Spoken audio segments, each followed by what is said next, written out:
Bengaluru is one of the fastest growing cities of the country.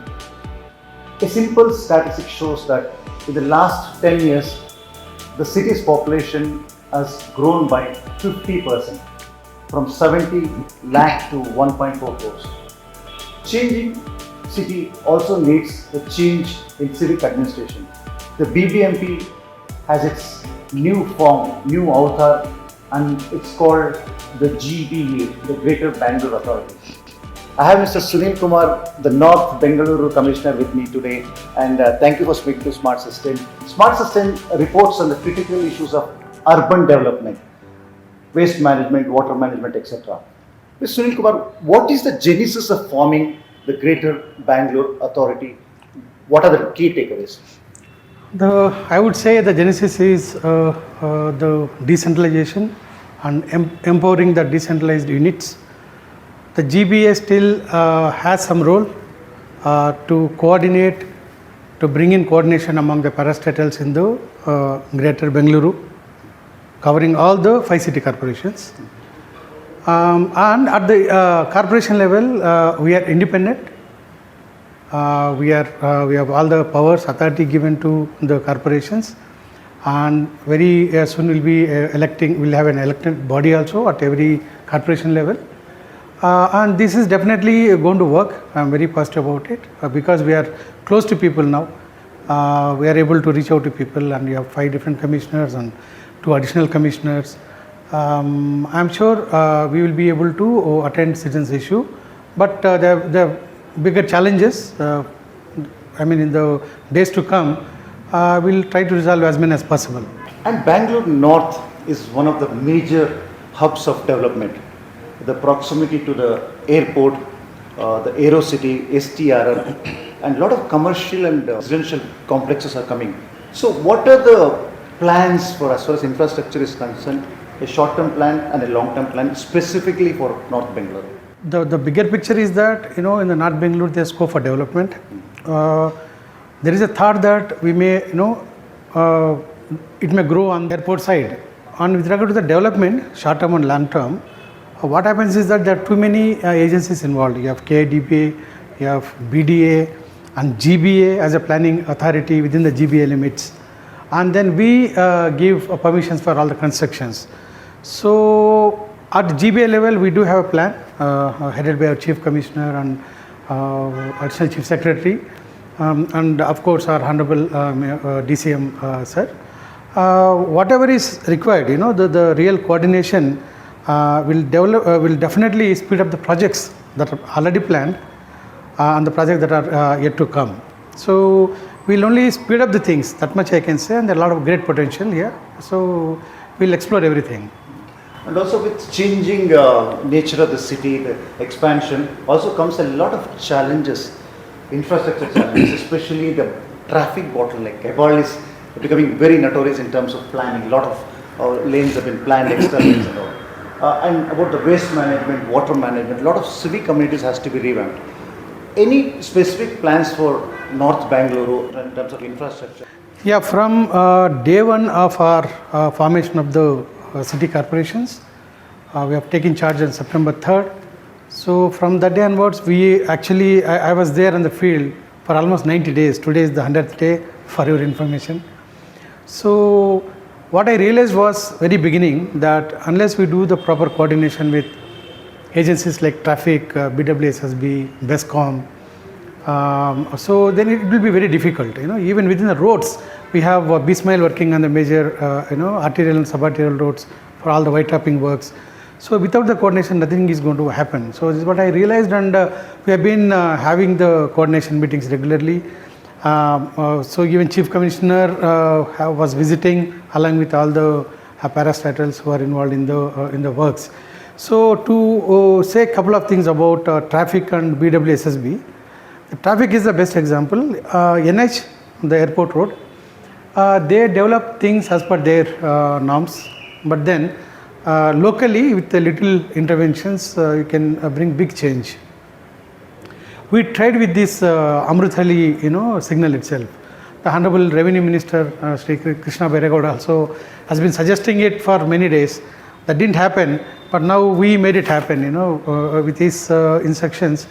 We try to do that. It's working very well now. So what the simple intervention is that with the traffic and NH, we change from entry and exit points from service road to the carriageway and close certain areas, and then you arrange U-turns in such a way that they don't have to travel much. Otherwise, all these L&T and Mala Fascia people used to come in, one way opposite, violating the norms. Even traffic police had a big challenge. Now that's not happening. So because we had given them an exit, a very easy entrance and U-turn in a short distance. So this way we are planning all along. Some places giving a decelerating lane where vehicles can enter. So that way even NH is cooperating with us. Certain issues require NH approval from Delhi. Some can be done at the local level. So what can be done at the local level, we are almost doing. So what has to be given at Delhi level, that will take some more time. So this way we will be able to address a lot of traffic issues. You can see even Manjunath, when the BMRCL work is going, the other day Honorable Revenue Minister and Honorable DCM both visited the places because of the grievances that people have raised, and we have also raised because of the coordination issues and humongous work that is involved. Now you can go and see how much work is happening there. So they are all cleaning up.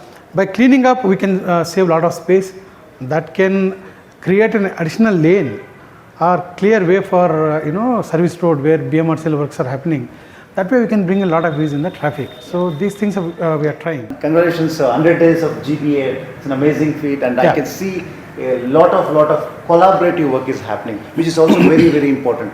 So what is the roadmap for a holistic approach to any problem, which is the most important thing? See, we have, we can speak of bigger things, okay? We can plan big things, but then let us start with small things, keeping that, bigger things in mind. So we started from the first month itself, we started with the cleaning. Cleaning is not just the garbage cleaning. So you realize when you actually land on the road, you have issues like your BESCOM cables randomly kept on the roads, and you have BWSSB leakages, and then surface drains don't function properly. There is garbage in the surface roads, surface drains. So all these issues you find when you go for field visits in the morning. It's not just solid waste management, door-to-door waste collection. So we realized that, and then we started taking some stretches and intensive cleaning mode. So where in which I write to every department, and they will have to participate along with their people. That way we tried many things now. We have 4 or 5 major intensive cleaning days we have done. Close to 700 or 800 tons of waste debris we would have cleared by now. Okay, it's a huge amount actually. These are on the streets I am saying. House to house garbage is every day 1,000 tons we clear. What I am saying is a historical legacy waste dumped on the streets, roads, things like that. So this is where we found the coordination is the most important thing. The other agencies also need to actively participate. The first thing we have done was the cleaning of 34 kilometers airport road. So we tried then, and we have engaged NH. We could not actually engage metro to the fullest extent because that stretch is not much. But now this time whatever is happening within Battayanpura constituency, this is the best. You can see we could collaborate with metro, NH, B-Smile, and our own. I have 2-3 wings, stormwater drain wing and civil engineering wing. All these people now, they are working together. You can see how the city can be clean. This is the best example I can say. Also, the collaborative effort is really commendable, because that's one thing which is always required, right? Between the departments, be the places, be BDA and other agencies. The resident connect is also very, very important. Like I've seen the phone-ins happening. A lot of people, residents are participating in the phone-ins also. So what is the back end? Do you really sit down and solve the problem? So I have first-hand experience as commissioner. I worked in Gulbarga City Corporation long back for more than 2 years. So I knew the detailed issues in a corporation. So same thing applies to Bangalore largely. There are the different issues in Bangalore. So with that, keeping that in mind, I wanted to connect with the people first. That's the most important thing. Because without citizens' participation and cooperation, I'm sure it's not going to happen. So that way, from day one, I also started getting a lot of queries from the citizens. The best way I thought was, multi-pronged approach, not just phone in. We were visiting every day morning, in the field, and people are visiting here in the old traditional methods, bringing a paper, saying that garbage is not clear, and that paper will come to me after 3 days, things like that. So what we tried was, apart from the regular visits and meetings with our officers, I thought phone-in will be very effective. It's like a reality check for our officers, whether they're truly working, to the contractors, to Pauro Karmikas, and even to the commissioner, so, and my officers. So we started maybe 26th of September, the third week of taking the charge. So I have selected timings in such a way that the call will be uninterrupted. Nobody can call a meeting between 7 to 9 a.m. During the working hours, it will be very difficult to attend it. And people call. We record it in an online portal called Sahaya. The same day, everything will be updated in the software. A message will go to the citizen, the complainant, and he will know his token number, and he can track with that. And immediately same day, people will call. Our officers will call. That's how we started it. So other day when we were actually consolidating the reports, out of 127 sanitation issues, 127 raised, 118 are addressed already. The remaining 9 are like people wanted us to, yeah. Even these 9 issues are like this, people wanted us to shift our transfer stations, temporary transfer stations, where we actually lift the garbage from the small vehicle to shift it to the bigger compactors. Compactor will go to the landfill site. So we do at some places. So we found that those are the suitable places, but some people don't agree. The neighborhood people don't agree. So one such thing, couple of such complaints are there, and then some say that the vehicle has to come every day without fail. Many areas we are going every day. Some areas we are not able to go because the very standard set for a number of vehicles per capita per 750 houses or whatever. These conditions were laid down in 17-18 time.